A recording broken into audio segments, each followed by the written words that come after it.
Комплекс «Флюмам» на базе автобуса ПАЗ выезжает с 8 утра до 2 часов дня по различным учреждениям Назрановского района. Он оснащен цифровым оборудованием и компьютеризированными рабочими местами для врача и лаборанта. Благодаря этому комплексу можно сделать флюорографию и маммографию.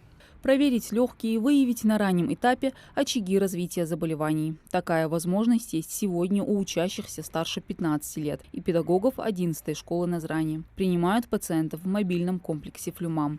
Необходимо только предъявить паспорт и пройти в небольшой кабинет к оборудованию, как и сделали во время перерыва десятиклассники. Наша медсестра нам объяснила, что дети, люди старше 15 лет каждый год должны проходить обследование, делать флюорографию, чтобы узнать состояние своего здоровья. Флюорография позволяет своевременно выявить различные заболевания легких. Скрининговый метод покажет любые патологии системы органов дыхания и сердца. Идет работа флюорообследования, оно изначально у нас издавна, получается, сформировалось для того, чтобы выявлять начальные изменения туберкулеза. Ну или не начальные, вообще в большинстве случаев получается начальные изменения туберкулеза, чтобы вовремя оказать пациенту помощь. А маммография, в свою очередь, предназначена для рентгеновской съемки груди. Она выявит такие заболевания, как киста, фиброаденома, скопление микрокальцинатов, мастопатия и новообразование в области молочных желез. Внеплановое обследование прошли и преподаватели.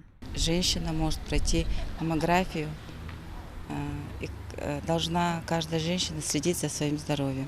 Ежедневно сотрудники медицинской бригады на комплексе Назрановской районной больницы организуют приемы пациентов на выезде. Они приезжают в различные учреждения. В соответствии с графиком и в соответствии с планом должно регулярно проводиться.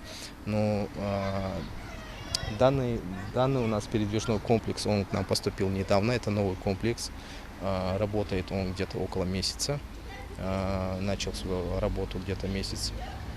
За этот период у нас где-то прошло больше 500 исследований у нас было. По итогам обследования из этих 500 человек у 13 выявлены флюоропатологии. Их данные перенаправили участковому врачу, к которому прикреплен потенциальный больной. Далее с ним будут проводить дополнительное обследование и назначать лечение.